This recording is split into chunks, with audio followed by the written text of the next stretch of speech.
નમસ્કાર અને the deep ડાઇવમાં આપનું સ્વાગત છે. આજે આપણે એક એવા વિષય પર ઊંડાણપૂર્વક વાત કરવાના છીએ જે આપણા બધાના જીવન સાથે ક્યાંક ને ક્યાંક જોડાયેલો છે. ભારતની શાળાકીય શિક્ષણ પ્રણાલી. હા, અને એમાં પણ પેલું 10+2 માળખું. બિલકુલ 10+2. આ બે આંકડા તો જાણે આપણા મગજમાં કોતરાઈ ગયા છે. 10 વર્ષ શાળા અને પછીના 2 વર્ષ જે નક્કી કરતા હતા કે આપણી કારકિર્દી કઈ દિશામાં જશે. પણ હવે લાગે છે કે આ દાયકાઓ જૂના માળખાના પાયા જ બદલાઈ રહ્યા છે. હા, આખી ગેમ જ બદલાઈ ગઈ છે. જી હા, આપણે વાત કરી રહ્યા છીએ નવી શિક્ષણ નીતિ એટલે કે NEP 2020 અને એના નવા 5+3+3+4 માળખાની. હવે આ આંકડાઓનો સરવાળો પણ બહાર નથી થતો. તો આ છે શું? શું આ માત્ર જૂના માળખાને નવું નામ આપ્યું છે કે પછી શિક્ષણને જોવાનો દૃષ્ટિકોણ જ બદલાઈ ગયો છે? ચાલો આજે આ કોયડાને જ ઉકેલીએ. ચોક્કસ. પણ એ પહેલા મારે એ સમજવું છે કે આ ફેરફારની જરૂર કેમ પડી. જુઓ, એ સમજવું બહુ જરૂરી છે. આ માત્ર આંકડાઓનો ખેલ નથી.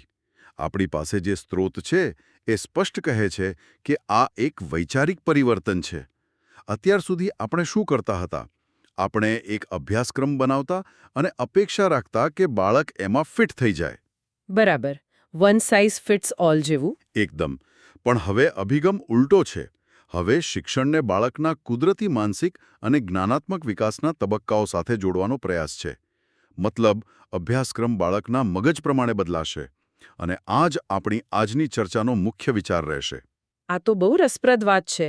તો ચાલો આને વધુ સારી રીતે સમજવા માટે આપણે એક કાલ્પનિક વિદ્યાર્થિનીની સફર જોઈએ. ધારો કે એનું નામ આશા છે. હવે 3 વર્ષની આશા જ્યારે આ નવી સિસ્ટમમાં શાળાએ જવાનું શરૂ કરે છે તો એની શરૂઆત કેવી હશે? ચાલો પહેલા 5 થી શરૂ કરીએ. આ પાયાનો તબક્કો શું છે? સરસ. તો આશાની સફર અહીંથી જ શરૂ થાય છે. આ પહેલો 5 એટલે 5 વર્ષનો પાયાનો તબક્કો. એમાં પહેલા 3 વર્ષ બાલવાડી કે આંગણવાડીના અને પછીના 2 વર્ષ એટલે કે ધોરણ 1 અને 2. આ 3 થી 8 વર્ષના બાળકો માટે છે. ઓકે. હવે જૂની સિસ્ટમમાં શું થતું? આશા કદાચ એવી પ્રીસ્કૂલમાં જતી જ્યાં એના પર કવિતાઓ ગોખવાનું, અક્ષરો લખવાનું દબાણ શરૂ થઈ જતું. હા, અને નાની ઉંમરે જ ખભા પર મોટો દફતરનો બોજ. બિલકુલ. પણ આ નવા માળખામાં આશાની સ્કૂલ એક ક્લાસરૂમ કરતાં રમતનું મેદાન વધુ હશે. અહીંનો સિદ્ધાંત છે રમત-ગમત દ્વારા શિક્ષણ. રમત દ્વારા શિક્ષણ. હા, કારણ કે આ ઉંમરે બાળકના મગજનો 85%થી વધુ વિકાસ થઈ ચૂક્યો હોય છે. અને એ મગજ સૂચનાઓથી નહીં પણ અનુભવ, જિજ્ઞાસા અને પ્રવૃત્તિઓથી શીખે છે. એટલે આશા અહીં રંગો સાથે રમશે, વાર્તાઓ સાંભળશે અને બીજા બાળકો સાથે હળીભળીને સામાજિક કૌશલ્યો શીખશે. અહીં કોઈ પરીક્ષા નથી, કોઈ રેન્કિંગ નથી. એક મિનિટ. અહીં હું એક વાલી તરીકે વિચારું તો મને થોડી ચિંતા થાય. જો મારી આશા 5-6 વર્ષની ઉંમર સુધી માત્ર રમશે અને કખગળ નહીં શીખે તો એ બીજાઓથી પાછળ નહીં રહી જાય? આ નો એક્ઝામ પોલિસી ક્યાંક બાળકોને એમ કે શિસ્તહીન તો નહીં બનાવી દે?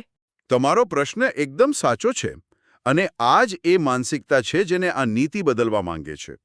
આપણે શીખવું એટલે અક્ષરજ્ઞાન એવું સમીકરણ બનાવી દીધું છે. ખરું.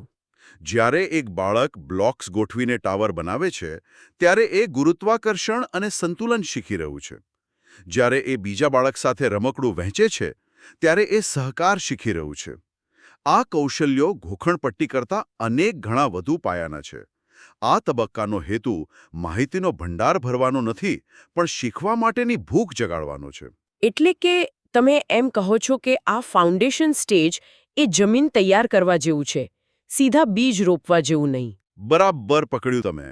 જો જમીન ફળદ્રુપ હશે તો પાક સારો જ થશે. આ 5 વર્ષનો મજબૂત અને આનંદદાયક પાયો જ આશાના ભવિષ્ય માટે લોન્ચપેડ બનશે. ચાલો આ વાત સમજાઈ. તો આશા હવે 8 વર્ષની થઈ ગઈ છે અને પાયાનો તબક્કો પૂરો કરી ચૂકી છે. એની શીખવાની ભૂખ ઉઘડી છે. પણ હવે શું? હવે તો પુસ્તકો આવશે, વિષયો આવશે.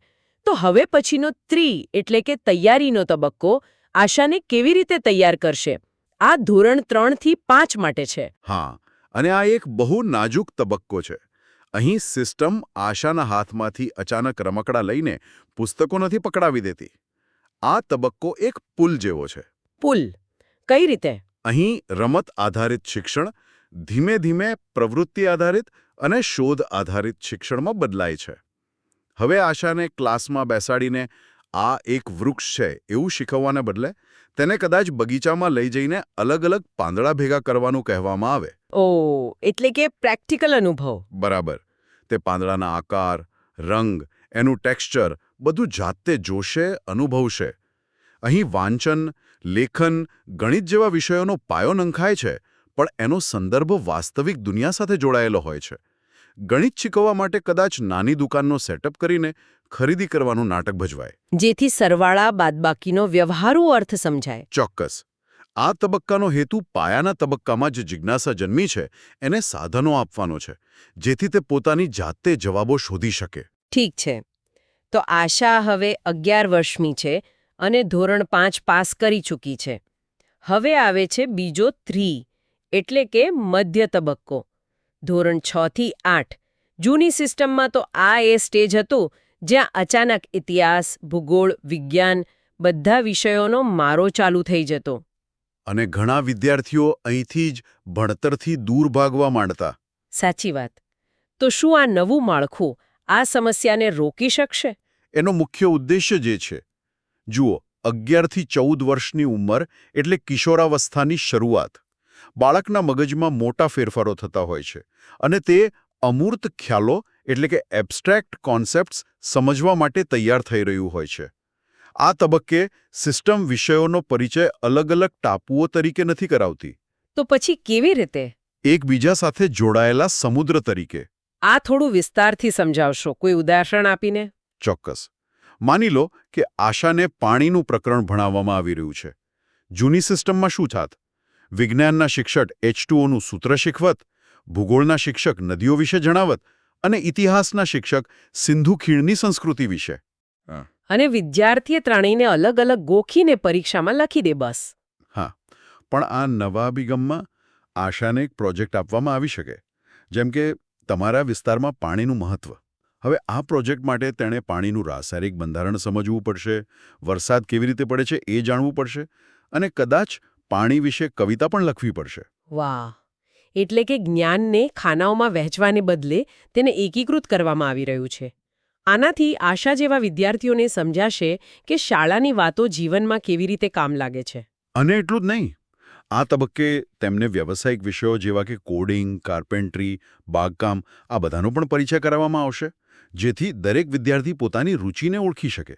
તો અત્યાર સુધી આશાની સફર ઘણી રોમાંચક રહી છે. હવે તે 14 વર્ષની છે, ધોરણ 8 પાસ કરી ચૂકી છે અને માળખાના છેલ્લા ભાગમાં પ્રવેશે છે. આ છેલ્લો આંકડો 4 એટલે કે માધ્યમિક તબક્કો. ધોરણ 9, 10, 11 અને 12 બધા એકસાથે.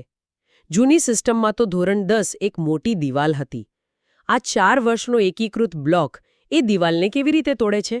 આ ફેરફારના પરિણામો સૌથી દૂરગામી હોઈ શકે છે. પહેલી અને સૌથી મોટી વાત પેલી સ્ટ્રીમની સિસ્ટમનો અંત. Science, commerce, arts. ઓહ, એ 3 ખાનાઓ. હા, જેણે દાયકાઓથી વિદ્યાર્થીઓની પસંદગીને મર્યાદિત કરી દીધી હતી, તે હવે ભૂતકાળ બની જશે. આ નવા માળખામાં વિષયોનું મલ્ટીડિસિપ્લિનરી મિશ્રણ શક્ય બનશે. એક મિનિટ. એટલે કે જો આશાને ભૌતિકશાસ્ત્રમાં રસ હોય પણ સાથે સાથે તેને રાજનીતિશાસ્ત્ર પણ ભણવું હોય તો તે હવે શક્ય બનશે? સિદ્ધાંતમાં હા. ઉદ્દેશ્ય એ જ છે. વિદ્યાર્થીઓ પોતાની રુચિ પ્રમાણે વિષયોનું પોતાનું બુકે બનાવી શકશે. આ તો ક્રાંતિકારી કહેવાય. છે જ.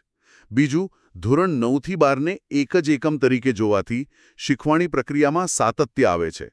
પેલું ધોરણ 10ની બોર્ડ પરીક્ષાનું જીવન મરણ જેવું મહત્વ એ ઓછું થઈ જશે. પણ આનાથી મૂંઝવણ નહીં વધે? માની લો કે કોઈ વિદ્યાર્થી ફિઝિક્સ સાથે મ્યુઝિક લે, તો કોલેજો તેને કેવી રીતે પ્રવેશ આપશે? શું આપણી ઉચ્ચ શિક્ષણ પ્રણાલી આટલી મોટી લવચિકતા માટે તૈયાર છે? આ ખૂબ જ મહત્વપૂર્ણ અને વ્યવહારુ પ્રશ્ન છે. અને આ માળખાની સફળતાનો મોટો આધાર આના પર જ છે. શરૂઆતમાં ચોક્કસપણે પડકારો આવશે, પણ લાંબા ગાળે આનાથી એવા વિદ્યાર્થીઓ તૈયાર થશે જેઓ બહુપ્રતિભાશાળી અને વિવેચનાત્મક વિચારસરણી ધરાવતા હશે.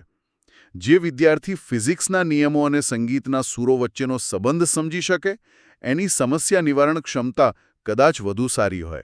તો ચાલો આખી વાતને જોડીએ. આપણે આશાની 15 વર્ષની શૈક્ષણિક સફર જોઈ. જૂના 10+2 માળખામાંથી નવા 5+3+3+4માં થયેલું પરિવર્તન. એવું લાગે છે કે આ બાળકના વિકાસના દરેક તબક્કાને માન આપવાનો પ્રયાસ છે.